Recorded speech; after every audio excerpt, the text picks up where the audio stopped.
for a bit of projection here, but I've gone for Gennings Dunker from Iowa, who is going to be moving from right tackle to guard at the NFL level.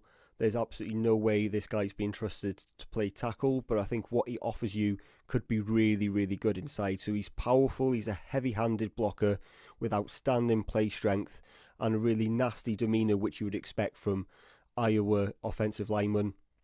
Projects as a physical guard rather than playing outside, and he's going to be able to thrive in the run game in that way because there are some limitations there when he's playing at tackle, which we'll get into, and I think his pass protection is more than enough reliable to hold up at the NFL level. So yeah, I think he's built for the interior, wins with strength, leverage and violence, and while he's a tackle by trade, he's going to be playing playing guard in the NFL.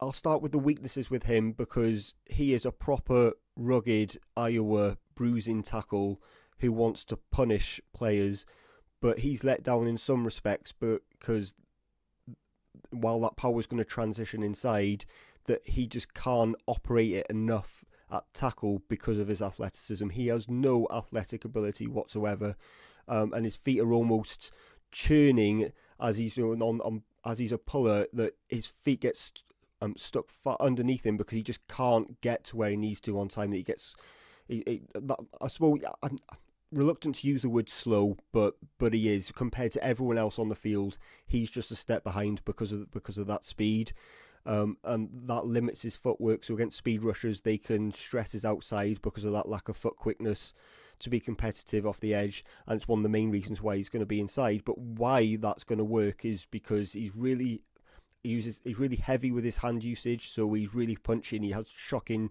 hand strength to push defenders backwards, which allows him to control reps when he's working in a phone booth rather than in space. And he has natural leverage to work on the interior, where he has really good pad level and knee bend, which is going to make him really difficult to uproot in a phone booth. And I think he can be a tone setter in the run game, just not when working in space, which I think in the right scheme can work for him. So yeah, good anchor, good finishing mentality and good physicality overall, and I think in the right scheme he could be a really good NFL guard. He has an extremely impressive mullet, Yeah, as we've seen. yeah, He gives me kind of vibes thinking of players. It's not necessarily just because of the hair and the kind of demeanor and things of kind of guys we've seen before who've made that transition inside. You think of like yeah, Quinn Miners, yeah, Cody Moch. That's the kind of guys who bring to mind just scrappers who want to look for a fight in the middle of that offensive line, and that's what he's built for. He's got a really nasty disposition. He's got a strong anchor. He does have strong knockback on these plays. Um, I don't think he's going to play tackle, and I think it'll be a bit of an adjustment for him moving inside. He just lacks a bit of explosiveness. He can be a bit overleaning. These things can all be mitigated by moving him inside. He's just outside for me. I'd at 6.